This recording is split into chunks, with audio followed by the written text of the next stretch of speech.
সুপ্রিয় দর্শক, আসসালামু আলাইকুম। আজকের পর্বে তৈরি করে দেখাবো 3টি ডিম দিয়ে 2 পাউন্ড ভ্যানিলা স্পঞ্জ কেকের রেসিপি। আর এই কেকটি আমি চুলায় তৈরি করে দেখাবো। আশা করছি আপনাদের কাছে ভালো লাগবে। কেকটি তৈরি করার জন্য প্রথমে শুকনো উপকরণগুলো চেলে নেব।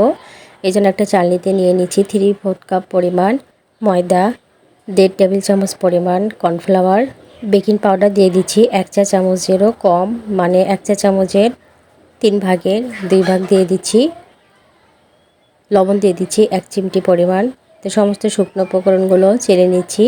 আর স্পঞ্জ কেকের ক্ষেত্রে অবশ্যই 2 থেকে 3 বার চেলে নেবেন।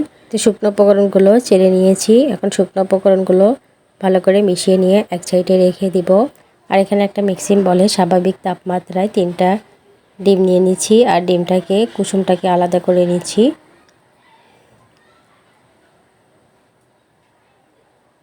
তো 3টে ডিমের থেকে আমি কুসুমটা আলাদা করে নিয়েছি। এখন এক সাইডে রেখে দিচ্ছি। আর যে ডিমের সাদা অংশ আছে সেই সাদা অংশ এখন বিট করে নেব। তো বিটারের একে রেখে আমি বিট করে নিচ্ছি। আর মিষ্টির জন্য এখানে হাফ কাপ পরিমাণ চিনি দিয়ে দিচ্ছি। আর চিনিটা অল্প অল্প করে দিয়ে বিট করে নিতে হবে।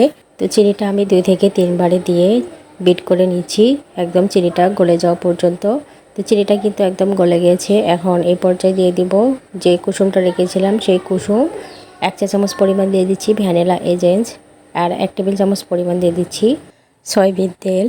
তো তেলটা দিয়ে খুব বেশিক্ষণ বিট করব না, 10 থেকে 15 সেকেন্ড বিট করলেই হয়ে যাবে। তো বিট করা হয়ে গেলে এখন শুকনো উপকরণগুলো দিয়ে দিচ্ছি। আর শুকনো উপকরণগুলো আমি অল্প অল্প করে দেব। আর আলতোভাবে এভাবে মিশিয়ে নেব।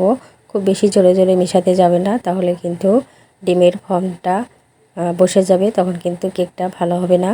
তো অল্প অল্প করে দিয়ে আলতো হাতে ভালোভাবে মিশিয়ে নিতে হবে। আর একটু সময় নিয়ে এই শুকনো উপকরণগুলো মেশাতে হবে।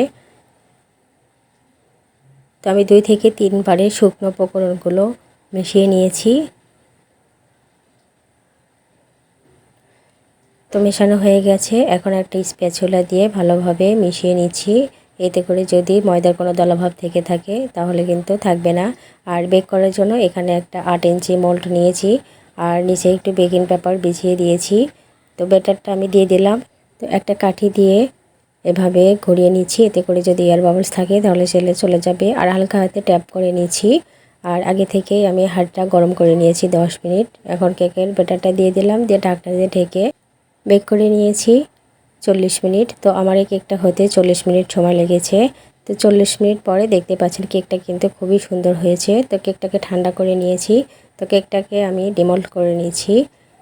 তো কেকটাকে এখন আমি 3টা স্লাইসে ভাগ করে নিচ্ছি। আপনারা চাইলে 2টাও স্লাইস করতে পারেন।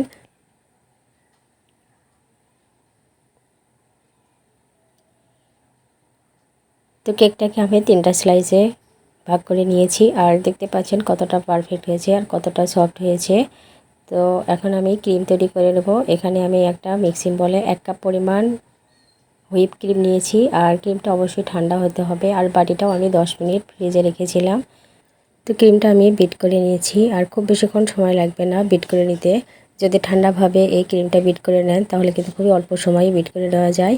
তো এখন একটা কেক বোর্ডে ক্রিম লাগিয়ে নিয়েছি, নিয়ে কেকের একটা স্লাইস দিয়ে দিচ্ছি। এখন আমি এখানে দুধের সাথে চিনি মিশিয়ে মিল্ক সিরাপ করে নিয়েছি। তো মিল্ক সিরাপটা দিয়ে দিচ্ছি। দেওয়া হয়ে গেলে এখানে আমি ক্রিম দিয়ে দিচ্ছি।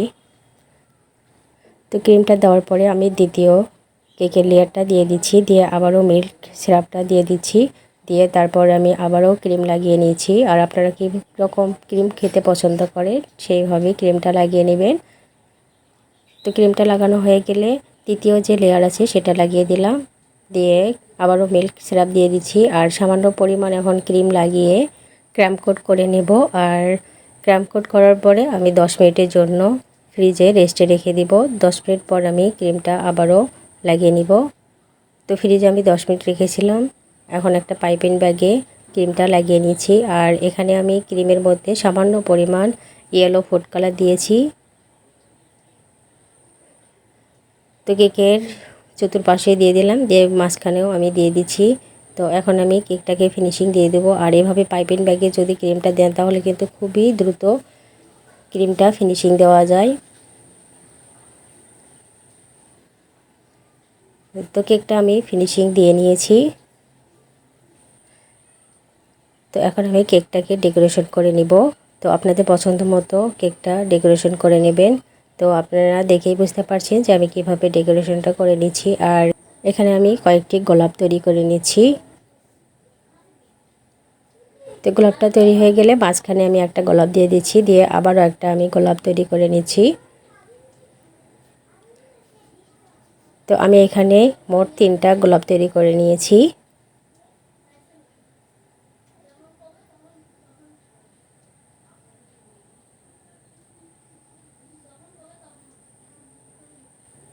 তো শেষের গোলাপটা আমি দিয়ে দিলাম, আর গোলাপের মাঝখানে আমি কিছু পাতা দিয়ে দিচ্ছি।